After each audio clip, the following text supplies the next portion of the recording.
Is that important? Yes. Yes. But what's sitting in front of the abdominal aorta? I mean, in front of the lumbar spine, that what I just told you was this. Abdominal aorta. Okay? Sort of important.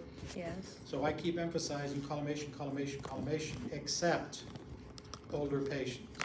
Why? Older patients get calcification of the abdominal aorta. All right? Now this is a case where it's beyond abdominal aortic calcification. The magic number here is, maybe Haley and Fuzzy can read the number here. No, I can't see that. Can't see that. 44. 54. 4.47 centimeters. Okay, is what I measured it at. The magic number you need to be aware of, teaching point, asterisk, teaching point, forever and a day is 3.5 centimeters. 3.5 centimeters is the cutoff for what's allowed for abdominal aortic wall dimension. This is beyond that. Okay? This is an abdominal aortic aneurysm.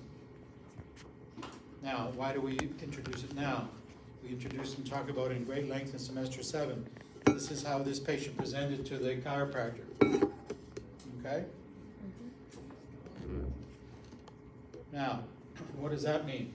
This patient needs something we'll talk about shortly, advanced imaging. In other words, they need to be referred out. The national boards make it simple for you. Emergency department, hospital. They're going to need imaging because it's dilated from the posterior wall to the anterior wall, but they're standing like this. Okay, how close is my spine to the receptor? Close. Not as close as it could be. I can't get any closer to that. So there's a certain amount of magnification. So, Dorian, would you agree? This number may be off by whatever magnitude, right? There's magnification there. So this may in fact be 5 centimeters.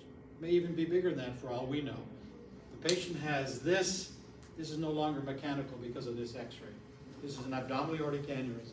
Get it out of your office. All right? Get it to the imaging center and say, how did you make the determinant? It's greater than 3.5 centimeters. We all know that. Okay? So that's the teaching point. Now, just because it's dilated like this, anterior to posterior, and you put a finger inside the balloon, you can poke up your finger into the balloon before it pops, right? Do we want the balloon to pop? Never. Okay? But we can't determine whether there's dilation that we can't see, and we certainly can't tell whether there's a dissection into the layers of the abdominal aorta between the adventitia, the tunica media, and the tunica intima. We can't see that. That's why they use contrast. Okay, they inject dye into the patient's body, and if that contrast leaks down in there, the vascular surgeon is on standby. We've got an aneurysm, we need to possibly have surgical intervention, not tomorrow, but today. Does that make sense? Yes. This is how it starts, okay? So even now in semester 5, the teaching point is, you start at the back, spinous processes. Can spinous processes fracture if you fall on your butt? Yes. Of course, you want to be able to see that. So the idea is always spinous process, however you want to do it, and include your prevertebral soft tissue. If you would like the other way because you're OCD-DCO oriented, that's fine. Okay, I always want to make sure I look at my prevertebral soft tissues. We see a lot more abdominal aortic calcification than we do aneurysms. How many aneurysms do you have to miss to spoil your day? One. Okay. So if things come a legal point of view, okay, I may not be there to testify, but they're going to say, where were you trained? Kaiser College, chiropractic. Yes. Did they talk about abdominal aortic aneurysm? Yes. What did they suggest you do? In other words, you can run, but you can't hide. Okay? And hopefully we're making the point. So because these cases happen, that's why you get to see them, and I'm hoping that you learn something from them. But we're not done. Go ahead. I was just gonna ask you, so once they get to the hospital, what's probably the imaging that they're gonna do right away? Which imaging are you think they're gonna do when they get to the hospital? They're going to get CT with and without contrast, and we'll talk about that in the formal part of the talk. Okay, I'm just showing the cases so you see where we're going with this. Okay, thank you. 5, 4, 3, there's a density there, right? Yep. Okay, if you take oblique views, the teaching point is, if this density moves into the abdomen, or moves anterior to the vertebral body, it's in the abdomen. And depending on whether it's on the right side, it could be in the gallbladder, it could be a gallstone, okay? Or if it stays exactly where this is, when you take your oblique views, it's a retroperitoneal. What structures are retroperitoneal in the belly? Did you kidneys. Yep. Then it becomes a nephrolithiasis. Yep. Day one, I remember saying, what do we use to follow up these calcifications? What do we use to follow up calcifications? In the abdomen, anywhere actually. Ultrasound. Chest, abdomen, okay, gallbladder, renal, okay, and anatomic pelvis, uterine fibroids, vascular, okay, meaning carotids, okay. This all list diagnostic ultrasound. We don't need diagnostic ultrasound in this case, we need something else. But if you're worried about calcifications in the chest, the abdomen, these are the things that would apply to us. Gallstones, nephrolithiasis, uterine fibroids, vascular calcifications if you see calcifications in the neck, in the carotid artery or the cervical or the carotid sinus. Diagnostic ultrasound, okay?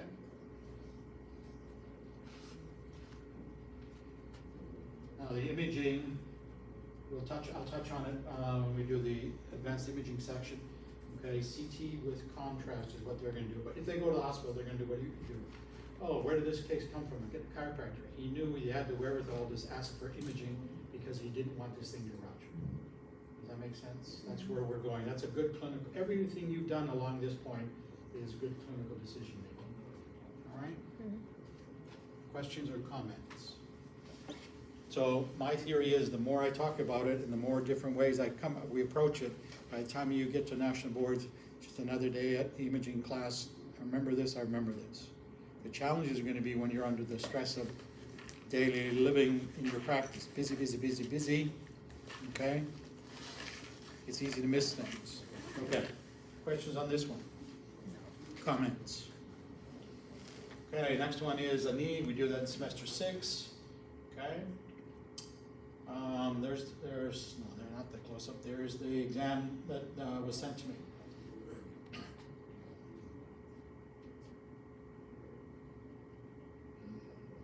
Anything strike you? Just draw your lines, anterior body line, posterior body line, spinal laminar line, spinous process line. Get the unilateral, What level? 1, 2, 3, 4, 5, 5. What's happening at 5? LSTB, unilateral or bilateral? uni, Unilateral. Why I want you to draw the lines is you get down here and you say, why is this disc space funky? Could there be something? Yep. Okay, you confirm or deny it on your AP. You've counted to make sure there's 4 typical lumbar vertebral bodies, LSTB. Unilateral in this case, left-sided, hypoplastic disc. Case A. How old? 16, Okay. What's happening at the lumbosacral junction? sacralization. Be careful with sacralization because I can't see T12, right? Oh, So I okay. can I tell if there's 4 typical lumbar vertebral No. bodies? No. But same idea. Anterior body line, normal disc, what's the difference between this one and this The one? disc space. It's decreased. Clue number 1. Okay. Spina bifida, Yep. horizontal radiolucency, okay? I wish I could draw limitations of in-class teaching. So if you drew a line here, you can't because you don't have the case, I understand that. That's the radiolucency. The radiolucency is above the laser pointer now. Mhm. It's not only unilateral, it's Bilateral. bilateral. How old? 16. It's the youngest LSTV I have on file. Oh, Sent to me by a chiropractic physician. Big deal. Nice in rad class. What does it mean to you, the clinician who's going to be treating this young person? Patient for life. One way of looking at it, yes. Okay. So they're going to have episodic. back problems. Okay. And what can you recollect from the article? Complications. They may have to have Above and surgery at some point, fair enough, okay? So, going forward, they're 16, at age 20, I may wanna take an x-ray again. I'll take, no, actually, I can take both. I'll take this to see if there's any changes at the disc level, okay? But I draw your attention to the SI joints, they may be starting to undergo degenerative change. That's unusual for a 16-year-old. In other words, I'm just documenting at age 4 years from now. There's no magic time. They say, my back's really hurting me, 11 out of 10 pain scale, I may rerun an x-ray. You get to decide whether you want to do the lateral spot or the AP spot. That's up to you. You're the clinician now. But you know that they could have contralateral facet pain, they can have stenosis, they can have the disc lesion above the transitional one, so I'm conscious about this level. And at age 34, they say, I've got pain into my right leg. It's not getting any better, and it's affecting my little toes, not my first toe, my second through my third toe. Mm-hmm. They need the MRI. Okay? Yep. That's how this works. It doesn't go away. Angela said job security, that's right, because they will be episodic. All right? Now, if you say 16-year-old, I want to decide, I want to go out and do some hyperextension activity, what would that be?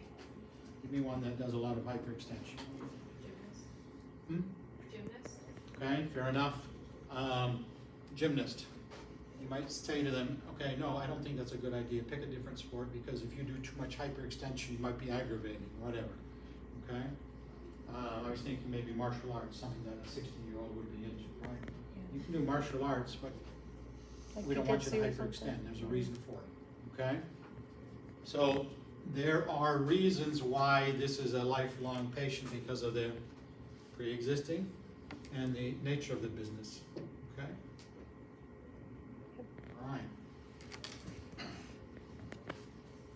This is a close-up. Everybody see the LX TV? Yep. Okay? Unilateral. Yep. Okay, now look, I can count 12, right? Gave this 12 because I can see ribs. Okay? 1, 2, 3, 4, 5. What's happening at 5? Sacralization. Sacralization. I prefer you say these transverse processes are incorporated into the sacrum. Sacralization is for typical classic vertebral bodies only, okay? So LSTV, but a different one of the subtypes. I don't care about Castelvi, doesn't matter. Just describe it, okay? And again, the finding out here that they've already put in for us is the L5 disc is different than the 4. That's the clue that we keep talking about.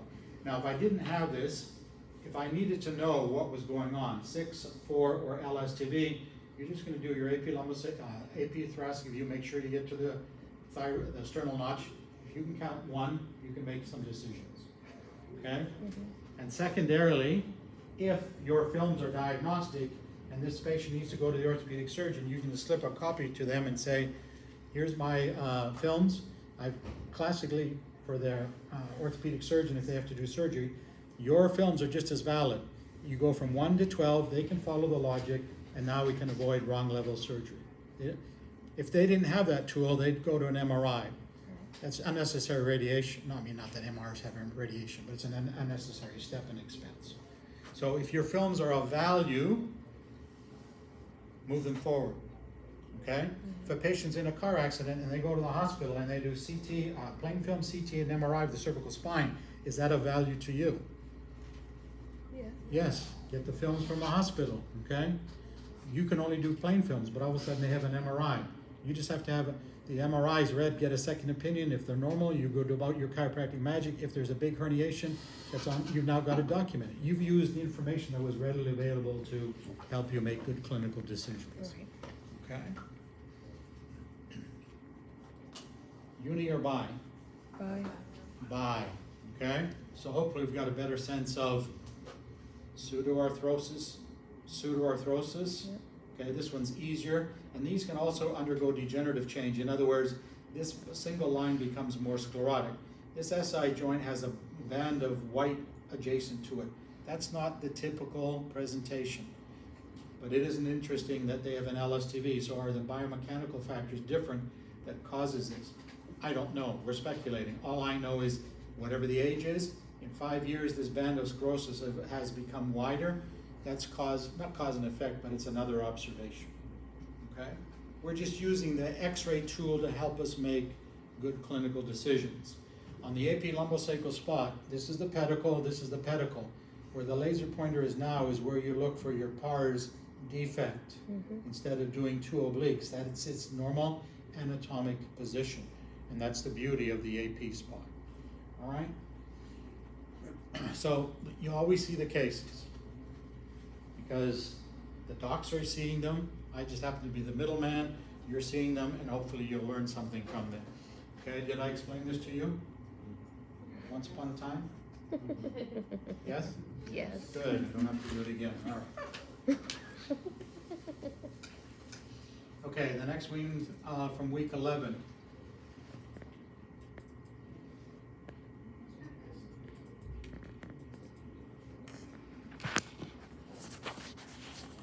Good question. Yes, sir. On the exam, are we doing lumbar and thoracic, or are we just doing lumbar? Written exam.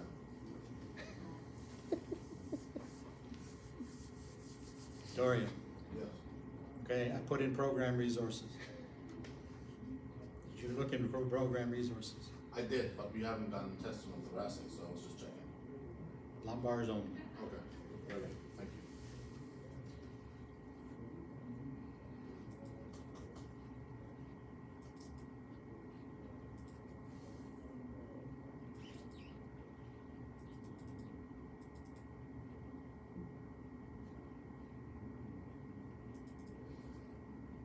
Let's do this one first then. Pelvis.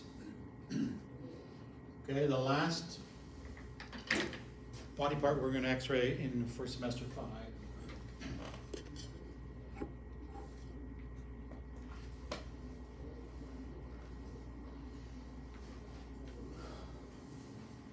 Okay, what's the beauty of the pelvis exam? You No get to- gonadal shield. I'm kidding. I'm just Try. playing. Try to contain your excitement. Okay. The beauty of the pelvis exam, we can see the lumbosacral junction. We can see the SI joints, 2 of them. We can see the hip joints, and we can see the symphysis pubis. How many joints do we see? 3, 4, 5, 4, 4. Lumbosacral junction, how many SI joints? 2, 2. How many hip joints? 2. Symphysis pubis, 1, for a total of 6. 6 joints on one examination, okay? And you can add to Fuzzy's excitement, no gonadal shielding. It's the bilateral comparison. So it's the only x-ray as far as the radiology rule is concerned where you don't need the gonadal shield. Okay? All right. Now, the other time it becomes a useful examination is you may have someone who's, we hope to see the bottom of the ischial tuberosities on the lumbar spine exam. We will see it on somebody like Nan or Fuzzy, but we may not see it on Dorian. So if I miss the ischial tuberosities, this is my go-to exam. I'll see the bottom of the pelvis proper, okay? Or you had something that you wanted to see on the lumbar spine, and you wanted to see the intertrochanteric region for whatever reason. It gives you a nice bilateral comparison, all right? Now, the diagnostic yield are those 6 body parts that we just talked about, okay? On the lumbar spine exam, lumbar spine now, gonadal shield here, okay? And the argument is, what was the reason why the doctors don't want to use the gonadal shield on the AP view? They won't see anything, right? Mhm. But when they turn this way, okay, where are the reproductive structures relative to the sacrum? Anterior. So if there's a big lesion in the sacrum, wouldn't I see it in the lateral examination of the sacrum? Yes. Okay, and they're going to say, I want to see everything. What can your eye see? A pea-sized lesion, meaning a centimeter or smaller is the limitation. You can't see anything smaller than a centimeter. I can. Our visual system just cannot compute with our cognitive part of our brain. Now, what happens if you have a poor x-ray? Strike number 2. Your lumbar spine is filled with gas and fecal material. Are you going to see that small little structure that you thought you should see? You don't have a chance. Okay? So there's a reason why you want to use a gonadal shielding other than what we talked about in class. We're saying if there's a lesion in the sacrum and you move the gonadal shield in front of the sacrum, you should be able to see it if it's big enough. You're more likely to run into problems where you have lots of gas and fecal material, and that's why you can't see this sacral or lumbosacral region. All right? So understand the value besides the things we've tried to teach you about the advantage of gonadal shielding. It's about patient protection, okay? That's what it looks like, and this is the portion of the pelvis called the triradiate cartilage, where the ilium, the superior pubic ramus, and the inferior pubic ramus all join together, all right? So this is an example of gonadal shielding. Was it in the right place? No. Where are the gonads, reproductive structure? In the middle, right? So which is worse, not to have gonadal shield or have gonadal shielding and don't put it in the right place? It's up to you, I've told you, to make sure it's in the right individual. Now, they can argue it's a pelvis exam, I don't need a gonadal shielding. That's absolutely true. I'm just showing you lots of mistakes can happen, okay? There's a pelvis exam. Now, the central ray, instead of aiming at something in the pelvis, we're going to aim for the greater trochanter. So we say to the patient, stand shoulder width apart and wiggle your foot inwards, internally, external rotation. And the part that moves, that you have your finger on, is the greater trochanter. That's where the horizontal part of your X goes. All right? Mm-hmm. If it's well done, the black areas are what? The Lesser trochanters. trochanter. If you don't have them shoulder width apart with a little bit of toeing, we're not going to see the lesser trochanters. If I don't see the lesser trochanters, it's all about we didn't position properly. Okay? So I just said if we do that for the pelvis, why don't we do it for the lumbar spine? The other thing we'll talk about next semester is if we toe in for the ankle exam, and we do that for the ankle, and we're doing it for the hip, why don't we do it for everything in between? Just makes good sense, anatomic sense. So this is what a nice pelvis exam should look like. Lumbosacral junction, SI joints, anterior part of the SI joints, hip joints bilaterally, and symphysis pubis. Mm-hmm. Okay? So those are the 6 body parts that you will visualize. Now on this pelvis exam, take a look at this where the laser pointer is now. This is the inferior pubic ramus. Okay? Is there a difference between this right side and the left? Yep. Okay. Your first inclination to say is, oh, this is abnormal. Okay, but which class are we in? Normal variant. Normal and normal Variant. variance. Okay? So before you say trauma, patient says, no, I've never had trauma that I remember in my life. It's a normal variant. This is a normal secondary ossification center, so the inferior pubic ramus comes together in 2 parts and joins. There should be one on the same side, but that doesn't necessarily mean the patient read the textbook. Okay? So the first thought process is it a normal or is it a normal variant? All right? Everything else, gas, gas, gas, gas, but I can still see the sacrum fairly clearly. All right? This ovoid thing right here is urine in the bladder. So unless the patient has been totally prepared, we're not going to have the nice clean x-ray that we'd like to have. And you have to figure out how you're going to take your x-rays when it's your turn. All right, so just an example of a nice AP pelvis exam, and we're able to see the inferior aspect of the ischial tuberosities.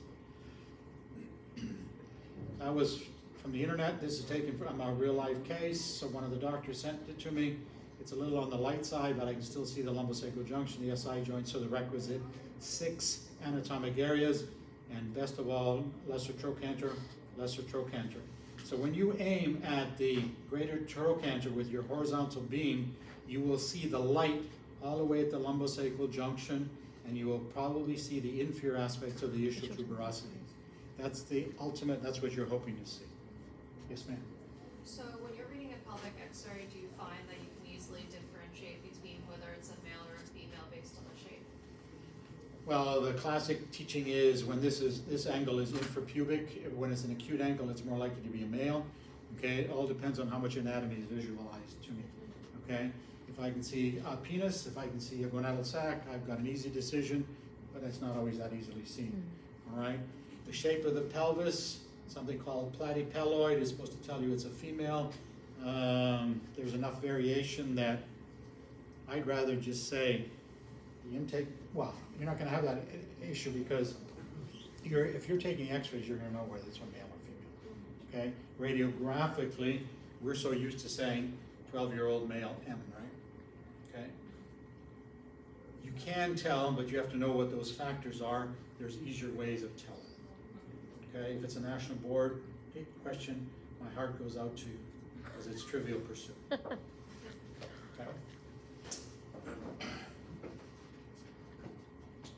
This is from Radio Wiki, Radiography Wiki, Radio Wiki, something with a radio in front of it. And this is a lot of noise, but the idea is you have to have a search pattern for the pelvis exam. Bless you. Okay, bless you. I'm not saying you have to have all these in your search pattern. Some of it is taken for granted, all right? But those are the requisite anatomic parts of all of this. Now, we're gonna talk about the hip, so all the hip structures go away. Next semester, we'll work with UBC, CA, the radio, that part of it, and it'll make you go through the parts of the hip again. But you just have to decide what you know and don't know, and just add the things that you're not sure of to your search pattern, okay?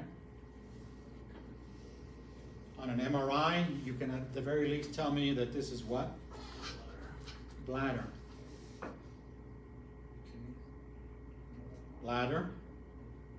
Ovary? No. No. What is it? This is around or adjacent to the bladder. Well, if this is an ileum, what is this? Appendix? No. This is an ileum. So This is the acetabulum. What is this? Yeah? the hip, Which part of the hip? the socket thing. This is the socket. This is the For socket. more. This is the femoral head. This is the acetabular cavity. This is the acetabulum. Oh boy, Okay? I gotta learn my body parts. I gotta get back on it. Does it I'm just playing. That's why we encourage you to use ubc.ca. We will revisit that. Yes. Okay? That's good. But we're just saying, Yeah, yeah. this is coronal, this is the bladder, this is the femoral head, this is the femoral head. What does this say? Male or female? Female. female? Okay, you're just using information that she's given to you. So the femoral head is the same on, look, if I go back to this is still the femoral head. If you need to add that to your search pattern, that's fine. I don't care where we start, I'm interested in where we end up, okay? And where we end up is this is a coronal MRI, okay? And on the MRI, we get a lot more information, yes? This is psoas, okay? These are all muscles. This is tendinous, so we get much more information. Now, we're not here to make you MR specialists, but if we had a disease process in the femoral head that they showed you on the plain film examination, they said, is there a correlation? Is it worse on this versus not? You would be able to do that with just basic fundamental understanding of what's going on. You with me? You're getting the drift of this? It's not, okay, can we ask you what this structure is? We don't care what that structure is. If there's a calcification in the pelvis, you've been trained to do diagnostic ultrasound, okay? Bless you. Bless you. Now, we're gonna show you all these lines. These are the rad lines of not only the pelvis, but of the hip joint, okay? And the nice thing is, next semester when we do hip, we circle back and we'll get it again. It's not like, I gotta know all these lines, no. Okay, so the normal x-ray on this side, so this is the superior width of the hip joint. Superior is 4 millimeters. Central, where the fovea is 8 millimeters, and everywhere else is 4 millimeters. Okay? Now, red is iliopubic line. Teaching point, this is the stronger of the two. Which two? The ilioischial line, the one in purple.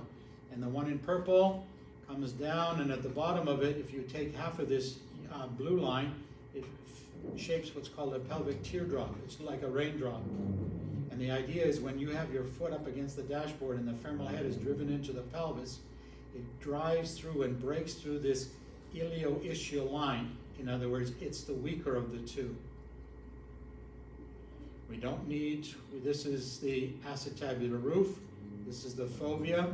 We're not going to make you be familiar with these, it doesn't matter, these two lines. So red, whatever color this is, the yellow one, and that's it. Okay? If we can do that, we're on track.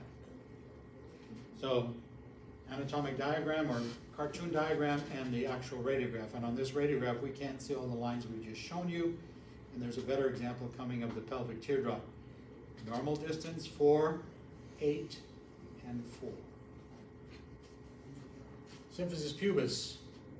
Males and females have variations. If I said to you about 2 to 5 millimeters, okay, that's what I want you to take away from in terms of width. How would that width get disrupted? How do I traumatize the pelvis? Have a baby. Have a baby, good. That Falling. wasn't the first thing I would think of, a Falling? fall. Motor vehicle accident. Oops. Straight ahead crash forward going into the dashboard. My knees are gonna hit first. What about legs on the dash? Legs on the dash.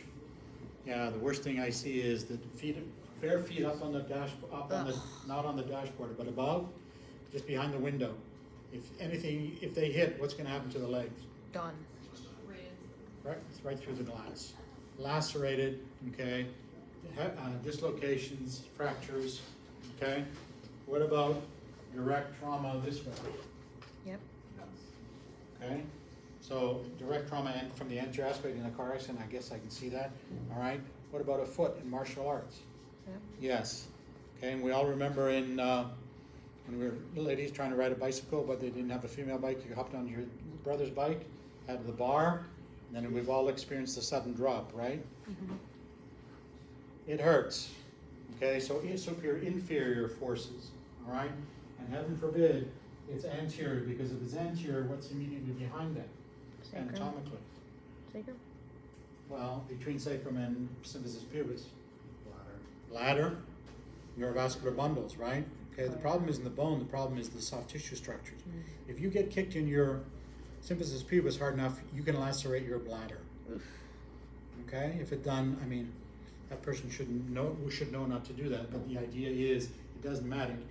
All right, so the pelvis can be traumatized through birth, so our dimension is 5 millimeters transverse. Yes, ma'am. I actually had a friend in high school, we got into a car accident, she was sitting between like two guys who were pretty muscular, and they didn't have seatbelts on, and the guys kind of like squished her in the middle, and it completely shattered her hips. So lateral compression. Okay, now lateral compression, what's the first thing it's gonna hit? Iliac crest. Iliac crest. And then as it gets in, it's gonna hit that triangular sacrum, okay? So it just depends on how hard she was compressed. And as a result, she can't have kids. Can't have children because of soft tissue issues, right? So symphysis pubis. Put a star beside this. We use this line all the time. The normal on your reading right side or the anatomic left side, there should be continuous line from the lesser trochanter to this portion of the inferior aspect of the superior pubic ramus. If it's disrupted, there's an abnormal relationship of the femoral head inside the acetabular cavity. All right? You just eyeball this. We rarely draw it, okay?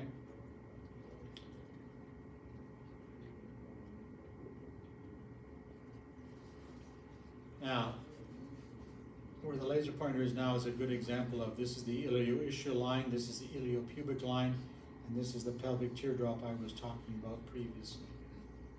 Okay. Sorry, you said continuous lines from inferior ramus to lesser trochanter if disrupted what? Well, if it's disrupted, you have this, so there's an abnormal relationship of the femoral head inside the acetabular cavity. Okay.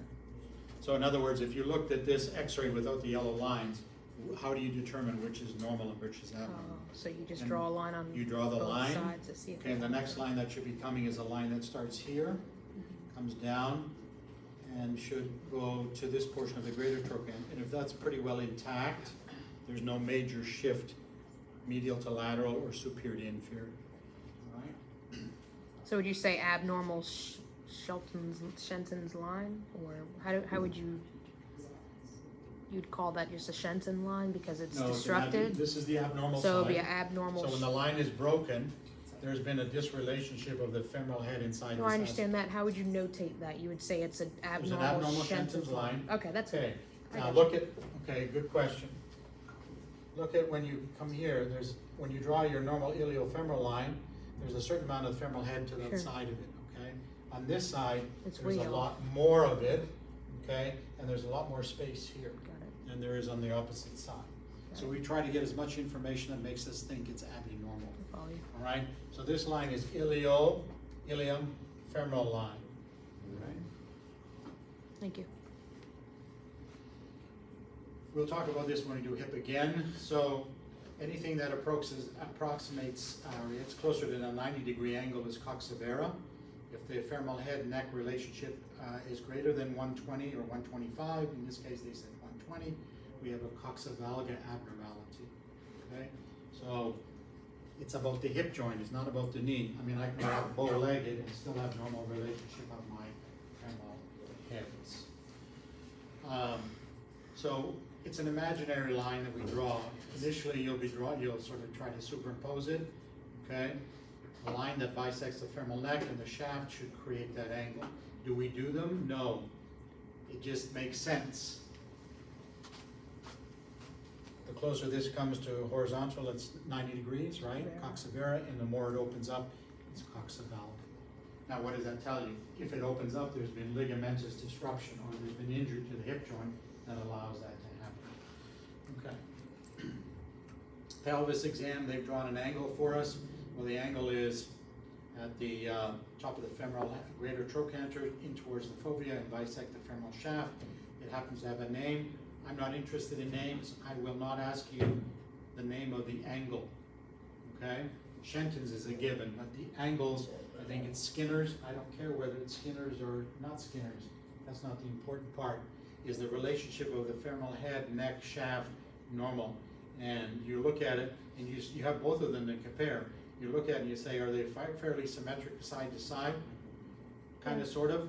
Here I see a little bit of the greater trochanter. Here I see no lesser trochanter, not lesser trochanter, lesser trochanter. This is all about positioning. They didn't have the toes in, and that throws off your angles. The lines are not very good because they're two-dimensional, and here you have a three-dimensional object. Okay? Put a big star beside Klein's. This is the normal side, so we just draw a line along the neck of the femur, and there's a little bit of the femoral head where the laser pointer is now, yes? Yeah. Okay, and on this side, you've lost that normal D-shaped radiolucency. Does everybody understand what I'm trying to emphasize here? Yeah. Okay? This is the D shape of the lateral portion of the femoral head. That's also going to be seen on your Shenton's line. In the abnormal side, they're superimposed, you've lost them. Okay? Now what does that mean? In the skeletally immature individual, that's an indication that there's been a slipped capital femoral epiphysis. Anybody heard that term? No. Skiffy, slipped capital femoral epiphysis. Well, we're going to revisit this in semester 8 when we do trauma, and then I'm going to say, remember our abnormal Klein's line? This is where he started. And the younger individual that has an open growth plate, that is susceptible to trauma, especially those people that are on hard surfaces, basketball courts, tennis courts.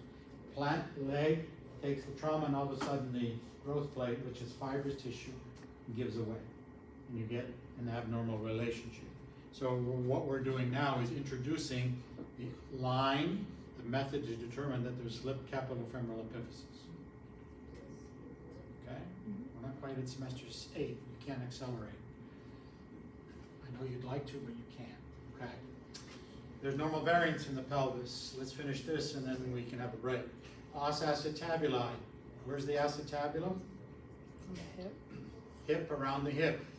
Okay? So this little ossicle, this radiodensity, should fuse to the adult, or should fuse during endochondral ossification and become united with the parent part of the acetabulum. It doesn't. So it's separated from the acetabular cavity forever and a day. It can be small, medium, or large. It can be unilateral, or it can be bilateral. The fact that you can see this open growth plate called the triradiate cartilage tells you that this is a child. What does the child mean? Less than 20 years of age in the x-ray world. Okay? Now, they're usually not symptom generators. They're just normal variants. You may have one, I don't. Okay? This is a femoral head This is the acetabular cavity on the MRI examination. It's so much easier to see it because you get more anatomic detail. It's a larger one. This is another it's the same image, but just use different techniques in creating the MRI so that it looks dark here and it looks bright here. There's a reason for that we'll talk about shortly. But the idea is plain film, MRI, coronal orientation, front to back. This is still femoral head. This is still acetabular cavity. Okay. Now, FAI stands for femoral acetabular insufficiency or impingement. Everybody can spell femoral? Yes? Mhm.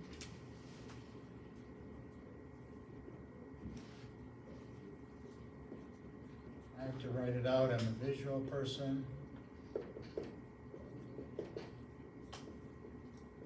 So femoral, F-E-M-O-R-A-L, acetabular, A-C-E-T-A-B-U-L-A-R, and impingement, I-M-P-I-N-G-E-M-E-N-T.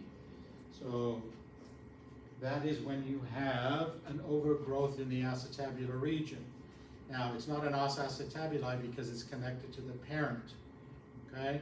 And then the academic people argue, is it acetabular, is it labral calcification, or is it this femoral acetabular impingement? And what you want to write in here is the beginnings of degenerative joint disease. What happens when you get severe degenerative joint disease of the hip? It's ongoing.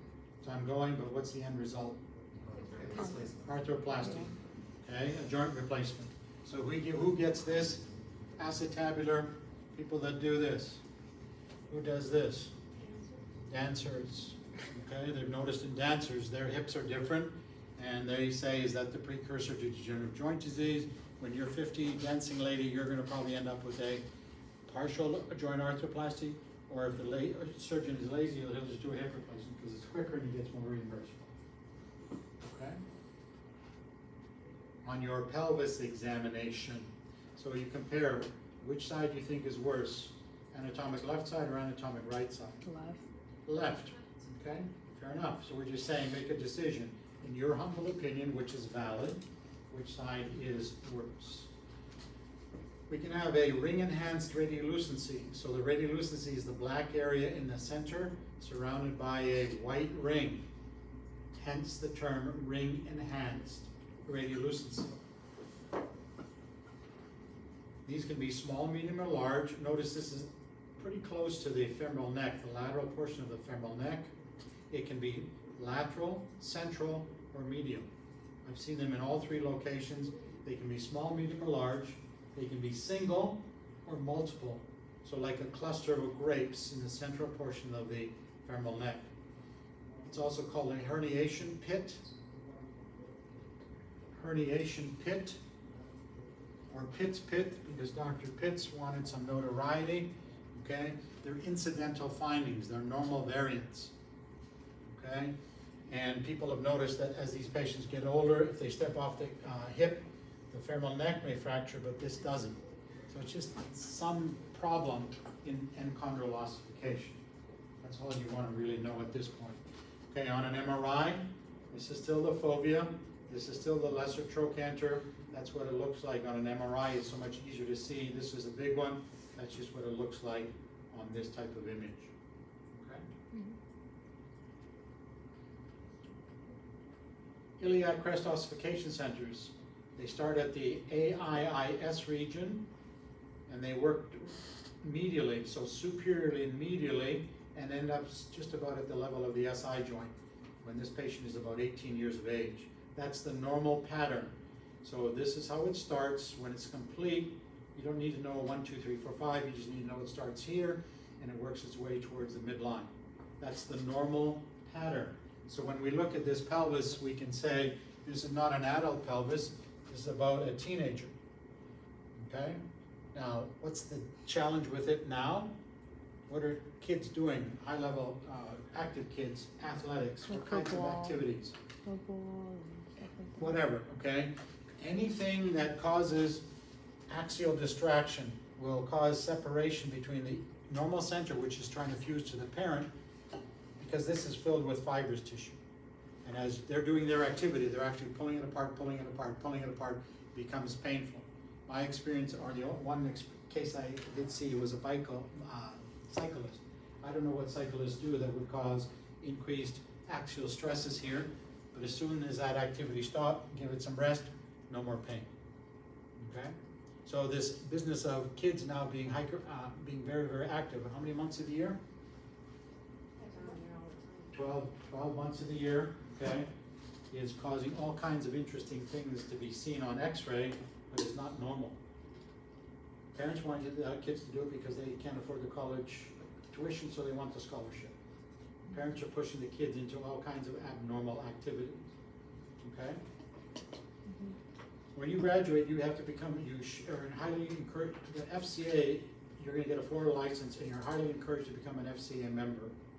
And at one of the last conferences, one of the speakers made mention of her 4-year-old son. At 4 years of age, if he didn't get into the right school, he wouldn't be associated with the right football team. They've already decided that if you go to that school, you're going to go up the ranks, and you're probably going to get a opportunity to play college football. Age 4. Okay, yeah, absolutely. Okay, the first LSTV I showed you, one of the first ones was how old? 16. Those ossification centers are still trying to fuse. Okay, in other words, we put our kids, our children, through all kinds of incredible activities that have impact on their skeletally or their immature skeletons. Let's say that. So what am I saying here? If you x-ray kids, it's a whole different world. You have to be ready for that world. Okay? So I want you to write down bone pit. All one word. .com. Bonepit, PIT.com. And if you go there, if you want to see an x-ray of an 8-year-old right wrist in a male, it'll be there. It stages the age and the x-ray image. If you want to see a 12-year-old elbow of a male or a female, it'll go to that. It'll show you that. So it's your go-to resource to get an accurate assessment of the radiologic, the chronologic age, and the x-ray age. Does that make sense? Okay? What if you don't want to, I know the answer with you, okay? There are chiropractors out there who will only treat spines. You have to decide whether you want to treat spines and or extremities. Okay? If you don't x-ray little people, you don't have these decisions to make. Okay, but it's dull and boring. Okay, there's lots of practice opportunity in the sports medicine world as an example. There's also every one of the councils that's out there. Rehab council, nutrition, is there a geriatrics council starting, I think? All those councils give certification programs. Why? Because they've noticed there's lots of geriatric patients, maybe we need to address their issues, right? Pediatrics is another one. So if you're doing pediatrics, you're gonna see the skeletally mature individual. Now, if I say I'm not interested in any of that stuff, I wanna see neurology. Okay? I'm just saying, it's a subspecialty that is different than adults. Okay, in the adult pelvis, as we get older, I know you're not old yet, but everything starts to sag, right? Okay, including pelvic veins, and these radiodensities, they usually follow the outline of the superior pubic ramus. That's where the pelvic veins are. They get a certain amount of calcification, and think of it as varicose veins in the pelvis filled with calcium. They're not tumors, they're not uterine fibroids, they're just these idiopathic calcification in pelvic veins. All right?